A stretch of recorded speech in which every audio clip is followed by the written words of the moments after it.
Good afternoon, Rotarians. We'd like to welcome people to our hybrid meeting, those online and of course those in the room.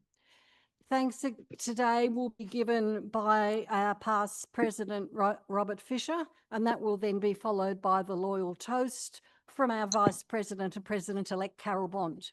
Please ensure your glass is charged. Robert, thank you. The St. Vincent de Paul Society, commonly known as Vinnies, is particularly well known to me for its annual CEO Sleep Out event each June, involving business and community leaders experiencing for themselves a night under the stars.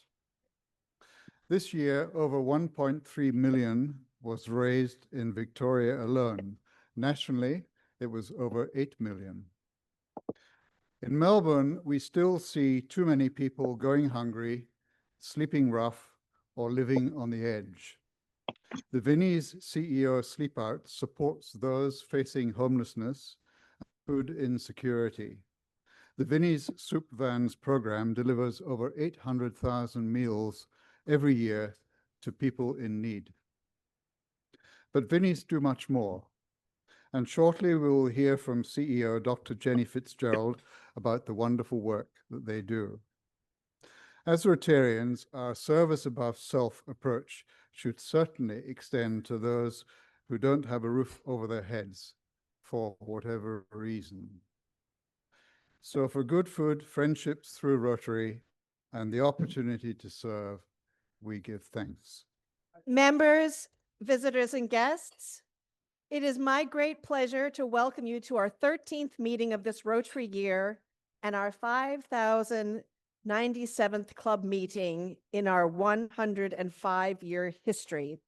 It's great to see you all here today, including those attending online. President Phillip sends his regard and apologies as he attends his daughter's wedding in Bali. He will be back for our next meeting. Our guest speaker today is Dr. Jennifer Fitzgerald, AM, Group Chief Executive Officer from the St. Vincent de Paul Society, Victoria. Jennifer will be speaking on building a fairer Victoria and will be more fully introduced later in the program by our Chair of the Day and Vice President Branko Panic. Accompanying Jennifer is colleague Charlie Spenloaf, and would you please join me in acknowledging and making them both feel welcome.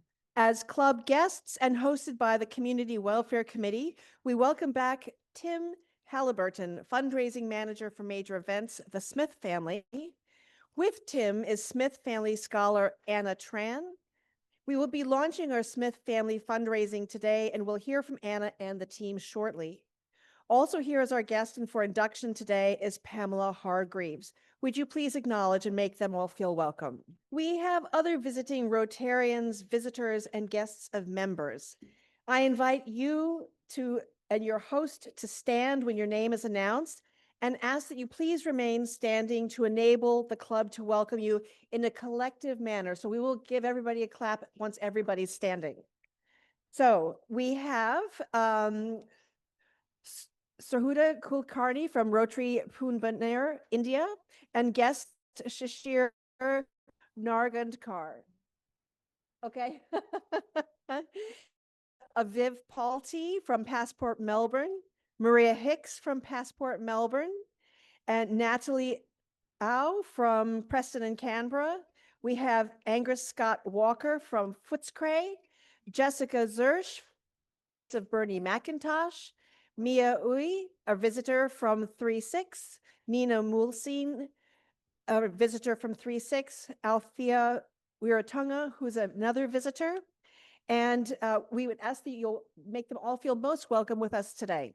And I'd like to invite Sarhuda to come up for a banner exchange. Now, would Pamela Hargreaves come forward for induction into membership of the club? And I call on Pamela's sponsor, Deb Yin Fu, to introduce her to the club.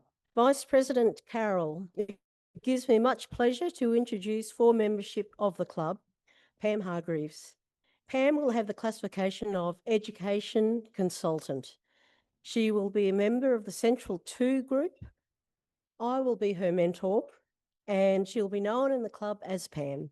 We welcome you as a member of the Rotary Club of Melbourne.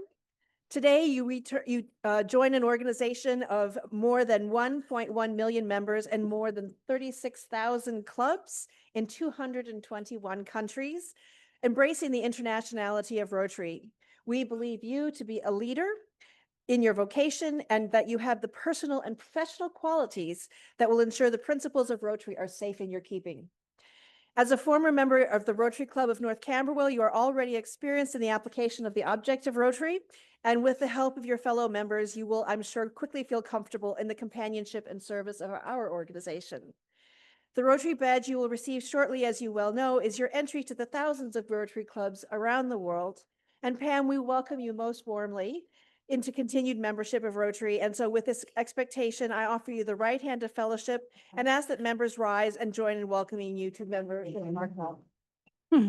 Thank you, Deb, for your introduction and welcome to the Rotary Club of Melbourne. I would like to acknowledge the support and advice that you, Deb, has provided to me over the last months as I was considering becoming a member of the Rotary Club of Melbourne. Your insights and mentorship were invaluable. I would also like to thank the members of the Rotary Club of Melbourne, all who bring unique skills and perspectives that assist the work of the club. Thank you for having the confidence in me to serve the club. Accepting this role makes me humble and grateful. Members of the Rotary Club of Melbourne have, with a collective effort, contributed to the success and achievement of so many projects, such as international and Indigenous projects, youth and vocational services, health and ageing, plus an acknowledgement of the need of peace in the world, which indeed is a gift to mankind. I would now like to quote from a statement made in August 2025 by the Asia Europe Education Foundation under their Black Swan project, Navigating Uncertainty. I quote, "If we are to cross chopping waters and arrive safely on the shores of the new post-digital world, we need to create a new code of work, one that reassesses what adaptability, diversity, inclusion, and respect means, and what it also means in the new normal," unquote. My whole career has been in education, and prior to retirement, the last position I held at Independent Schools Victoria was an education consultant. I truly believe that education is one of the greatest gifts we can give young people as they make their way through the new normal facing them. Some young people have not had the many opportunities that education provides, whilst others have flourished. The Rotary Club of Melbourne has no boundaries and seeks to find projects that will assist a diverse group of young people in Australia and overseas in the pursuit of enhancing their education and potential opportunities. In closing, I would like to say that I have witnessed within the Rotary Club of Melbourne strategies of action that have unlocked opportunities for many. I offer you all my congratulations for all the work that has been done. And again, thank you for accepting me as a member of the Rotary Club of Melbourne. Thank you. I now call on Jim Orchard from the Around the team to launch our Smith family appeal. Jim. Thank you, Carol, and welcome, Pam. I think this project will sink in well with the comments you just made. As many of you will know, we have been supporting the Smith Learning for Life program for many years. This program assists the educational journey of children whose families can't provide the support that most of us had when we went through the same journey through school and university. We'll hear a little bit more about this program in a few minutes from Anna Tran. Part of the club's support for the Learning for Life program comes from individual club members who individually support children in the Smith family program, and it's I think it's important to sort of acknowledge that and thank people for doing that. But the part of the program we're talking about today is this sort of annual appeal and the activities associated with it. A group of club members and friends will again be volunteering to run a drink station for the Melbourne Marathon. I spoke about that perhaps 6 weeks ago.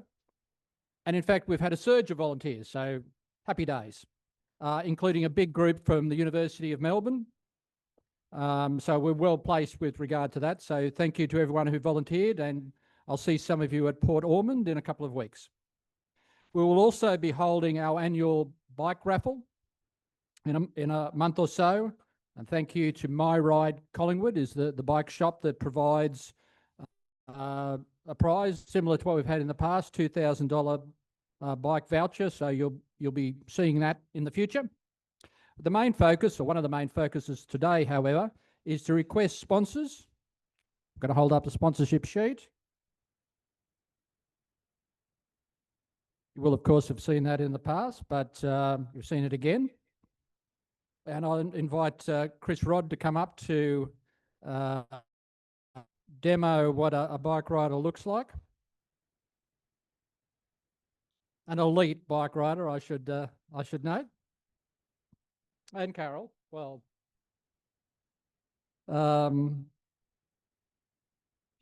So the sponsorship sheet and the riders will be participating in the Round the Bay ride on October the 26th. And as I mentioned, we'll be requesting sponsorships as part of our fundraising program. Chris, if you want to come up and just have a couple of words about perhaps promoting a few more team members. We have, I think, 6 at the moment. So the floor is yours. Many thanks for that, Jim. I've done this ride a number of times. When I was younger, I think I rode all the way around the bay, but now that I'm aged and decrepit, I only do the 105 Ks from Portsea to Melbourne. Having said that, it's a terrific ride. It's not particularly difficult. Most of it's quite flat, and there's a little bit of a rise towards Mornington, but it is a lot of fun. And I'd encourage as many of you as possible who have a vague interest in cycling to actually get on your bike and join us. As I say, anybody who does ride recreationally and is interested in doing a bike ride with a lot of friends, then please join us. We're having a dinner at Sorrento on the Saturday night preceding the bike ride, and then we'll do the ride from Sorrento on the Sunday. So first of all, please sponsor the event. Please support the riders. There's Carol, Peter Davis, Richard and I riding. My wife would be riding, as she usually does, but unfortunately she's got a commitment in the US, so she can't ride. But, you know, it's a lot of fun. Love to have you there. Please support it. And if anybody wants to join us, please let me know. Contact any of the names you have on the list, because we'd be delighted to have you participate. So everybody, hopefully you can be involved either financially or by participating. Many thanks. Thank you, Chris. And I guess that highlights the fact that it's a service activity in terms of raising funds, but it's also a fellowship activity, and the more people either join us for the marathon or join Chris on the ride would be great. Okay, finally, and as advertised earlier, I would like to call up Anna, who will give us a sense of what the Learning for Life program has meant for her and her family. Hi everyone, I'm Anna and I've been a Learning for Life student since I was about 6 years old. And when I was that age, I didn't fully understand what the program was, and all I knew was that I had a very kind person who would send me letters every so often, like a pen pal. Looking back, I couldn't thank the Smith family enough for helping me pursue my education up until now. My parents immigrated from Vietnam, completely resetting their lives for the sake of me and my brother. So while I don't think I can truly understand their hardship, I know they wanted the best for us by ensuring the Smith family could support our education. No problem. Retrospectively, I think it's a testament to how hard my parents worked alongside the support they received that I was able to go to school without any reason to worry that I would ever need to miss out on any opportunities. Because of the support, I was able to enter the accelerated stream at Uni High before moving on to study at a select entry school from year 9 onwards at Macrob. At Macrob, I was able to attend extracurriculars and discover my absolute love for music, which led to a likely lifelong hobby of learning and collecting as many instruments as possible. As of this year, I'm trying to learn the electric guitar and the guzheng, which is a Chinese plucked zither, so it's quite the range I'm working on a lot. And while I didn't end up pursuing music professionally, I am currently at university for a different reason. Currently, I'm a 4th-year psychology student at Deakin University. I'm absolutely fascinated by this field. As it's relatively new compared to other sciences, its potentials are so exciting. Because of its continual development, I'm particularly interested in cross-cultural psychology. Many past studies have excluded women, people of color, and LGBT folk, meaning treatment and knowledge is far less developed for these groups. As such, I hope to pursue psychology to support those who may have been overlooked by healthcare previously. I am now in my final semester, and within 2 weeks, I should be completely done with my degree. While it was potentially the most stressed and busy I felt throughout the time completing a thesis and learning counseling skills for the first time, I have absolutely no regrets, and I could not be more grateful for the scholarship provided by the Smith family that allowed me to get to this point. Looking to the future is slightly overwhelming, although my current goal is to enroll in a master's program and to become qualified as a psychologist. As this field is so broad, I have so much fascination and curiosity left, and I'll definitely continue pursuing psychology, regardless if it's through counseling or through research. I'm so glad I was able to be supported by a tertiary scholarship, which has helped me with many piles of textbooks that I needed to pour through alongside many years of transport costs. I mentioned before that I am a Deakin student, meaning that I travel from Alterna to Burwood multiple times a week. This consists of a bus, a train, and a tram, adding up to 1.5 hours to get there, so 3 hours total daily. Taking these trips has led to a strain on my Mikey card, so I'm very thankful for the additional help for me to get to uni the past 4 years. The Smith family has offered many opportunities over the years, inclusive of volunteering and skills workshops. I did volunteering for the iTrack program previously, which is so wonderful. I got to support a year 10 student that was working their way towards uni and helping them explore pathways. And of course, they've also helped me from my education from primary school up until now. As I look back on the various academic milestones I've passed, I need to acknowledge the role that the Smith family has played in helping me get to this point. Thank you so much for having me. So thank you, Anna. Anna will, I think, be able to stay around for another 15, 20 minutes after lunch if people have got some more questions. And as Trevor pointed out, I forgot to mention that these forms, in addition to being up here, are on your tables. Thank you. Okay, moving on, we're like to remind you about next meeting. We hope that you can book to attend the upcoming evening meeting on next Wednesday, 8th of October at the offices of Phillips Ormond Fitzpatrick in Lonsdale Street, Melbourne. Through our member Deb, we have been able to secure the Yin Fu room for the meeting. Please note the doors close at 6 p.m. sharp and entry is not available after that time. Our guest speaker will be Stephanie Say, CEO of social enterprise retail fashion house Homey. Flyers are on your tables and you will need to book to attend. Please join us for this unique event and as organized by our evening team. And now to the business of the day. Would our chairman, Vice President Branko Panic come to the podium to take over the meeting and further introduce our guest speaker? Good afternoon. It's my great pleasure to introduce our guest speaker today, Dr. Jennifer Fitzgerald, AM. Over a 40-year career, Jennifer has worked as a clinician, senior executive, chief executive officer, and as a non-executive director in the health, aged care, community, and disability sectors. Jennifer has a Bachelor of Applied Sciences, Physiotherapy, a graduate diploma of physiotherapy in neurology, and a Master's in Business Administration, as well as a Doctor of Physiotherapy. She holds fellowships for the Australian Institute of Company Directors and the Institute of Managers and Leaders, and is a Professor of Physiotherapy at the University of Melbourne. She was awarded the Order of Australia Medal, AM, in 2021, along with being recognised as a member of the COVID-19 Honour Roll and in recognition of her leadership in response to COVID-19. In 2016, she was the Victorian winner of the Telstra Businesswoman of the Year, and currently she is Group Chief Executive Officer of the St Vincent de Paul Society, Victoria. Please make Jennifer welcome.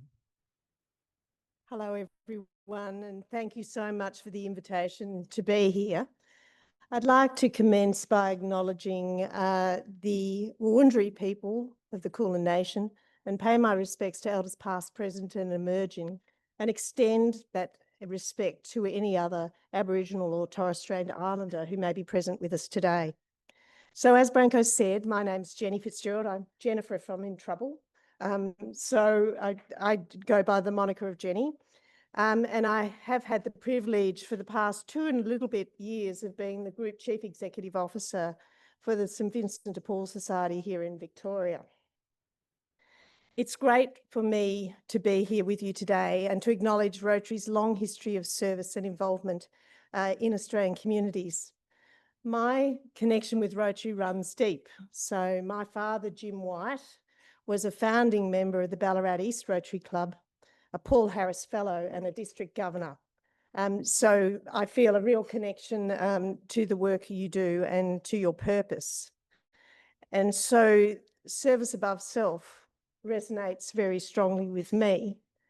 And I presume that the influence of both my parents, my mother was a Vincentian, has really shaped the career that I've had in human services and always in the not-for-profit or government side of human services. So those values guide me as I lead an organisation that is this year 171 years old. The society in Victoria was founded before Federation, which I find very interesting, and I listen to your long history and you can see the impact that organisations such as these have had on the shape of Australian society.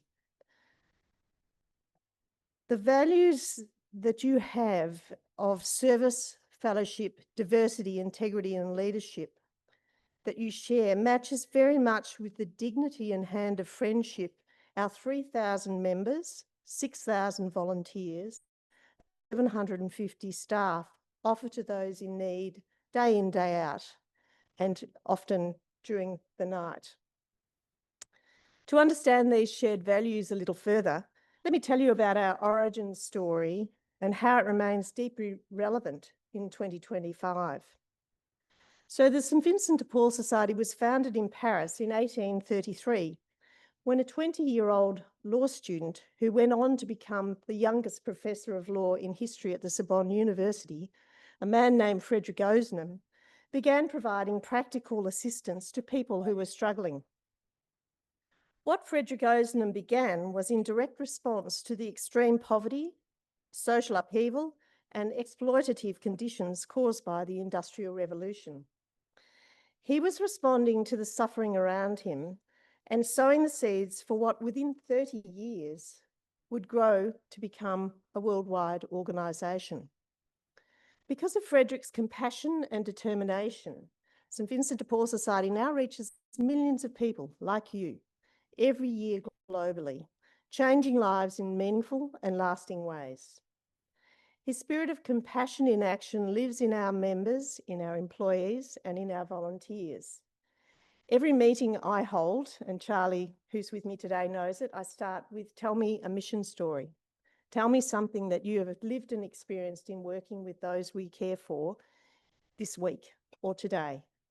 And at the end of each meeting, I end with a celebration story so that those who might not be at the front line of the work we do can also join in celebrating our mission and service in action.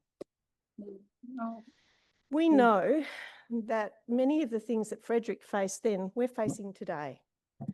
Inequality is widening.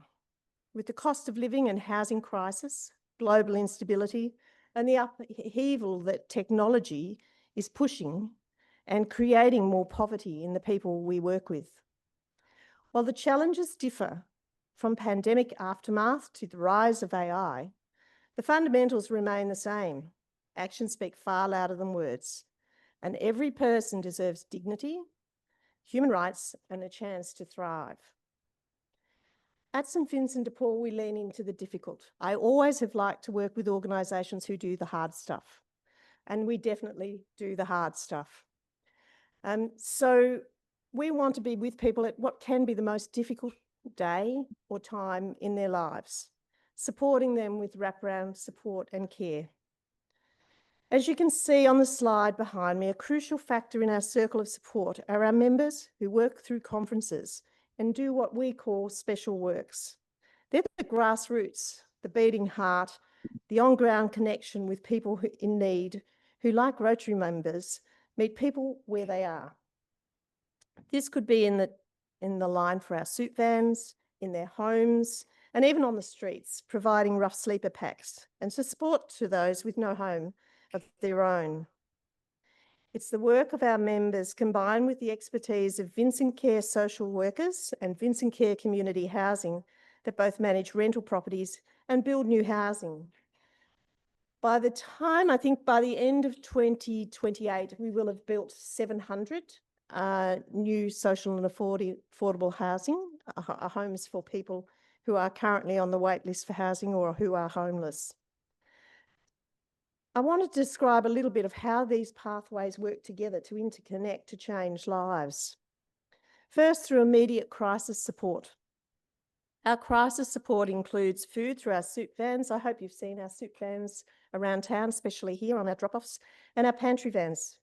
Shelter through crisis accommodation at Osenham House in the North Melbourne area, and Olive's Place for women and children escaping family violence in Melbourne's southeast. And the companionship offered by thousands of members and volunteers across Victoria through home visitation and outreach. Secondly, we offer recovery and stability. We help people rebuild their lives with wraparound support. Our acclaimed Vincent Care recovery model places the person at the centre, supporting their recovery journey and their aspirations, goals and choices, and most important of all, providing them with agency. Our services are strength-based, trauma-informed and grounded in social justice principles. Thirdly, we offer a pathway to home. We believe deeply that stable housing is the foundation for a brighter future. Over the next 2 years, we'll provide 405 brand new homes for those in Epping, Footscray, Bendigo and Maribyrnong. These new homes are more than just bricks and mortar. With each housing project, we're building communities where each resident will be supported with all they need to thrive. And as I know you will understand, the demand for our services is soaring as Victoria faces a social emergency in 2025. Those cost of living pressures and deepening housing crisis are fueling a tidal wave of hardship in our communities.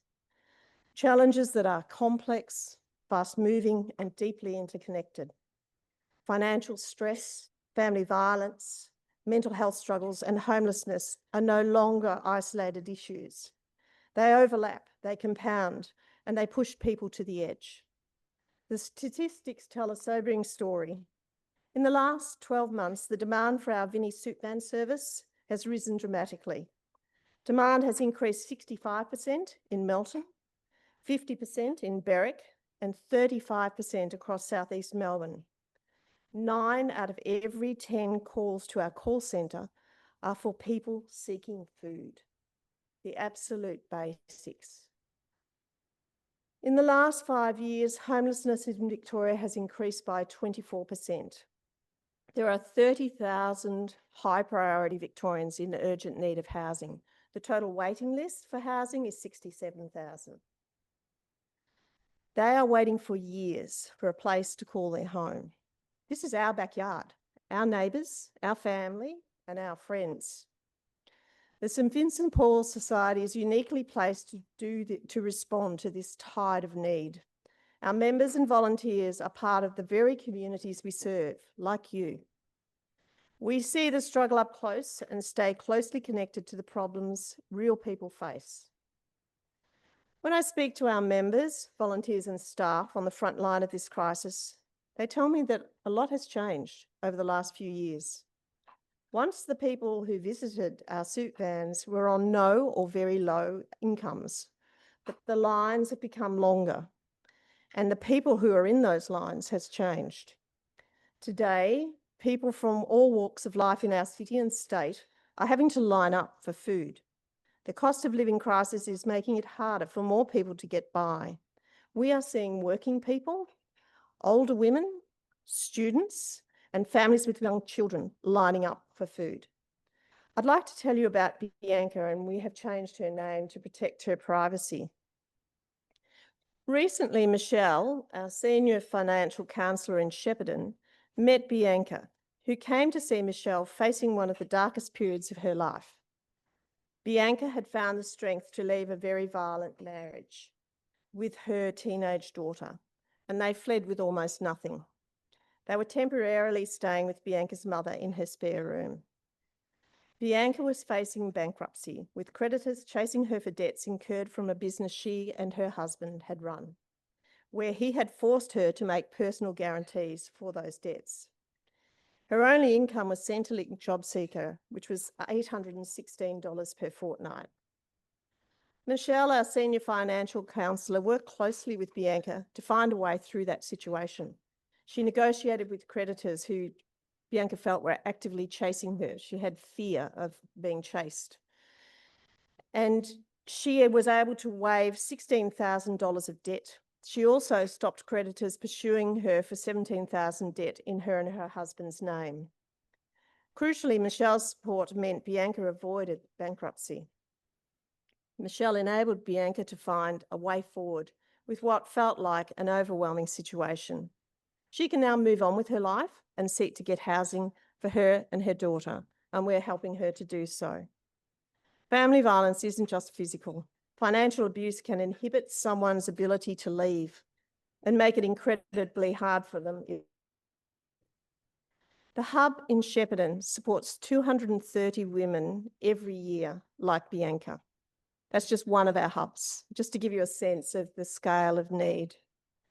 And now we're partnering with like-minded organisations like Rotary, the government, our corporate partners and the wider community to continue our work and create positive impact. As a trusted partner of government, we walk alongside policymakers and communities to deliver emergency support, build pathways to stability and provide long-term housing solutions. We mentioned the CEO sleep out a little earlier in this meeting. I've just completed my second CEO sleep out. It's a long, cold, hard night, and it's just one night. And when you're out with the soup vans, and I don't know if you're out to the theatre or to a film or dinner, and you walk through the CBD, there are 170 people sleeping just in the CBD, street homeless, every night. They are not safe. I was safe. I was in a car park at the South Melbourne market. No one was going to harm me. They are not safe. There are young women sleeping tonight in the streets of the CBD. They are not safe. So we need to do better, frankly. We all of the homeless were off the streets during COVID. They were all housed. And as soon as the restrictions were lifted, they were tipped out onto the street once more. So we can do better. So thanks to those CEOs, we've been able to fund a new soup van in Hallam, which will open later this year. And I hope through opportunities like today, we continue to share our story, to learn your story, and to realise that we have common interests and common values and that we can work together to change lives. I've always liked to do the hard stuff. I'm not someone who will stand by and not try to do something when I see injustice, when I see poor policy, and when I see harm. And I suspect that you as Rotarians feel very much the same. We're really grateful for the support of Rotary. The Bundoora Rotary Club helped us with a $10,000 donation to help struggling farmers. We turned that into fresh food, and our conference members delivered it to those farmers who were quietly suffering and didn't want to really open up to state their need. We can be supported in many ways. We've got 120 shops that Charlie runs across the state. It's a lovely, clean transition. Everything we sell goes to the good works of the conferences. That's how we fund their good works. And everything that Charlie raises in fundraising goes to the conferences to support their work. We have many people who join the soup vans providing a hot meal or companionship. We have youth programs and education programs where young people come on a Saturday and retired teachers give them assistance with their learning. We have a number of Year 12 students who they seek assistance with their SACs. So there are lots of opportunities. You can volunteer at our call centre. It takes a strong-minded person to take those calls, but we have people who come in every day to take those calls to make sure that people get the assistance they need. You can donate pre-loved goods. Charlie will make the most of it and turn it into good works, or you can engage with us in partnership. This is a tough video we're going to show you, just a warning. We've cut it down from 6 minutes to 2 minutes. It is a very moving and accurate description of what we're all seeing and what we're trying to prevent. Thanks, Charlie.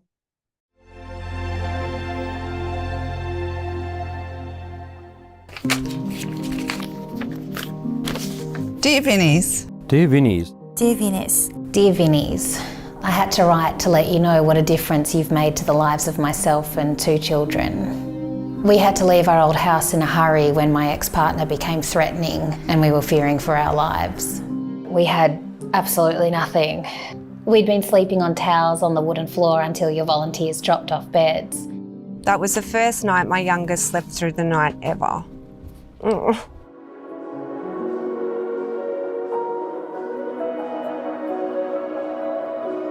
The dining table was vital for the children's routine and their mental health. It's hard to feed kids while you're sitting on the floor. Thank you for the kettle. I felt very uncomfortable asking for it because I can heat up water on a stove, and I was worried that I was asking for too much. I mean, it was a kettle for God's sake, but it's emotional to speak about even now. And to know that I wasn't taking up too much space and I have some worth and it's okay to ask for a kettle. There's little things like that, going above and beyond, that make such a difference to someone who's totally exhausted and stressed out. It felt very human to have someone treat you so kindly. Thank you, Vinnies, for being a lifeline, because it did so much for my self-esteem at the time. As a mother and as a person, you've made this place a home, our little cosy, safe space. Yours truly, Jasmine. That's so sweet.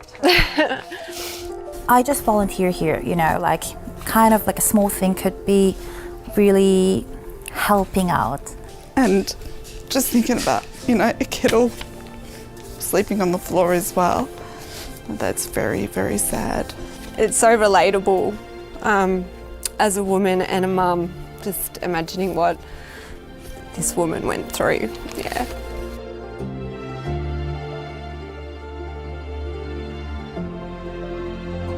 It's good to find out that, you know, these little things do help.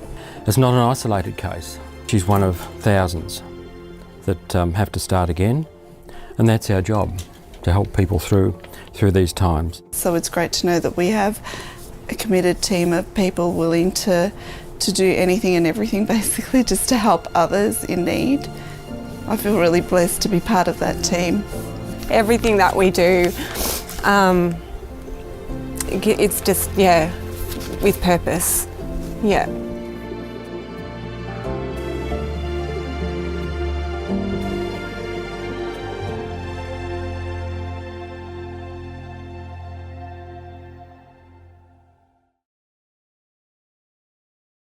We have a few minutes now, so I'll open up the floor for questions.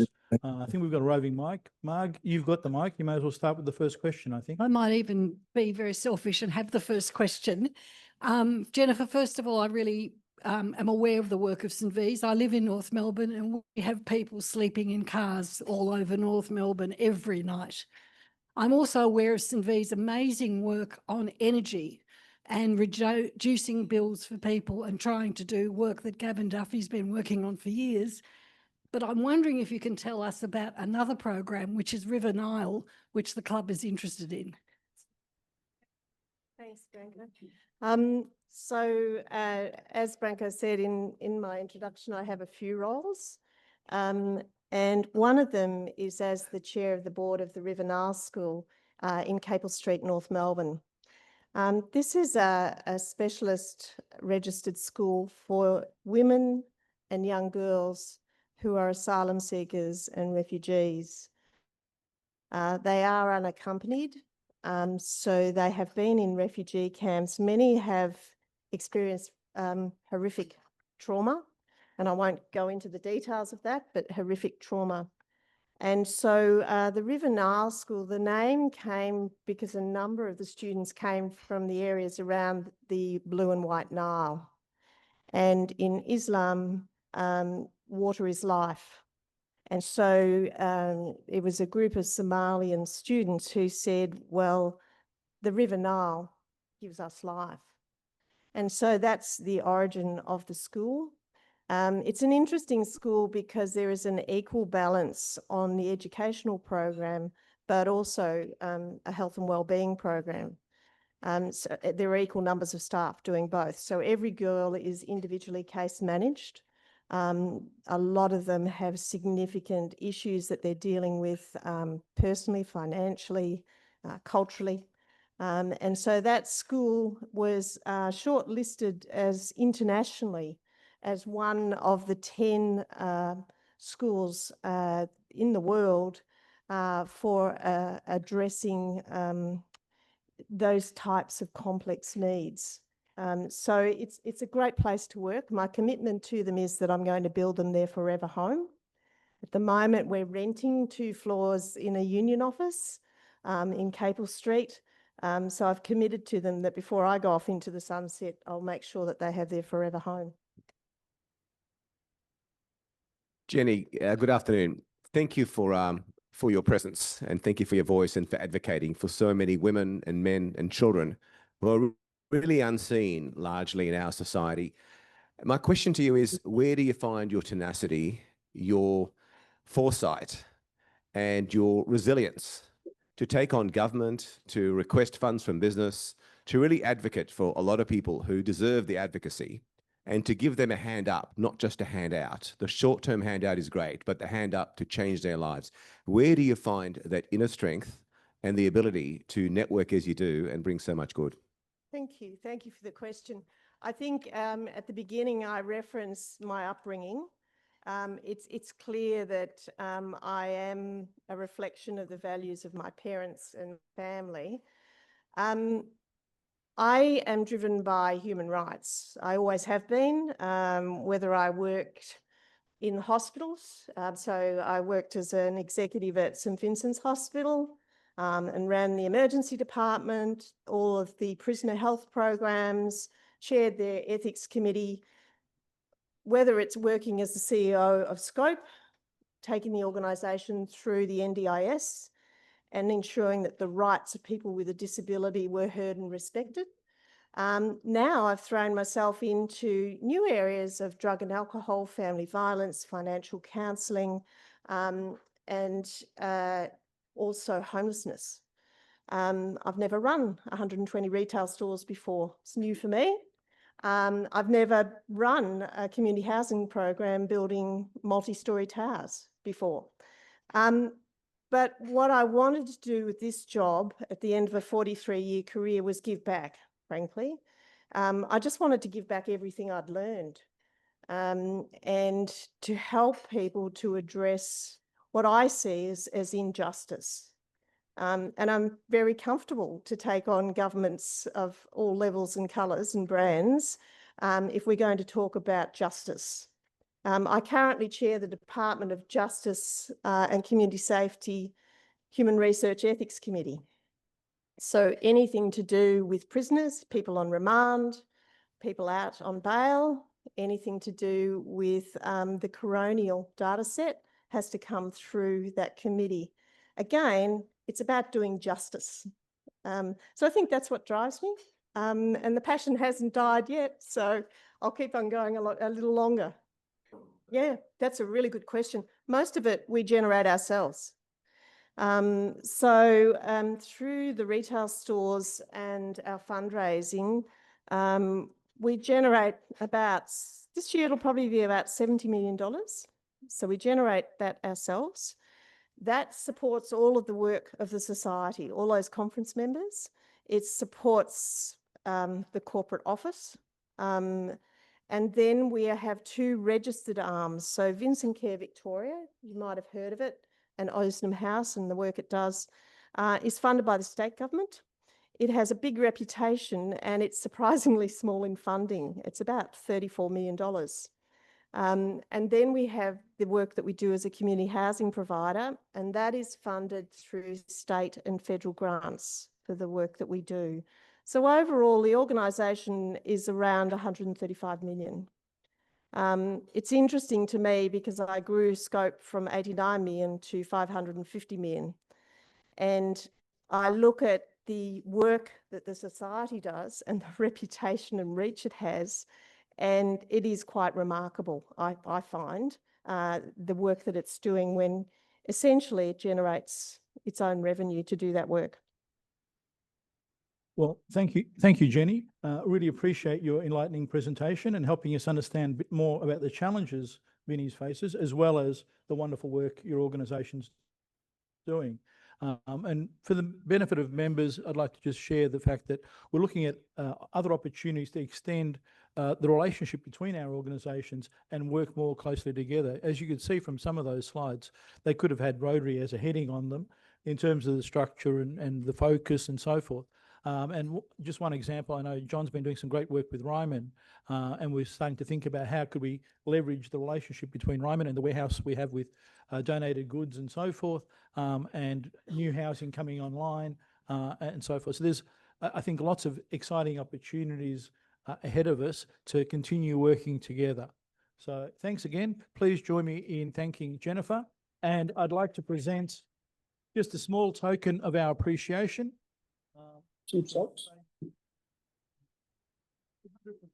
Australian, made by Wilderness Wear from one of our past presidents, Phil Endersby. Thanks very much.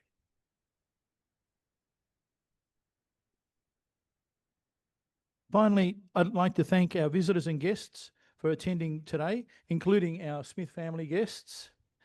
Also, MC Marg Lesser for opening things for us and also running around with the questions. Thanks, Marg. Robert Fisher for his reflection. Thank you, Robert. And for all the volunteers who helped with lunch setup and those of you who can hang around at the end and help us with the pack up and tidy up. Please, if you can stay back and help, that would be great. A reminder, as mentioned earlier, next week is our monthly evening meeting. The second Wednesday of the month is an evening. It's going to be a special meeting held at the appropriately named Yin Fu Room at the offices of Phillips, Ormond and Fitzpatrick. So we're looking forward to that. The guest speaker, as we heard earlier, is Stephanie Say, the CEO of the social enterprise fashion label Homie, speaking on the topic, Homie, how streetwear is combating youth homelessness. Please note, this will be only an in-person event. It won't be streamed or recorded. Please register for that evening in advance, and we hope you can join us.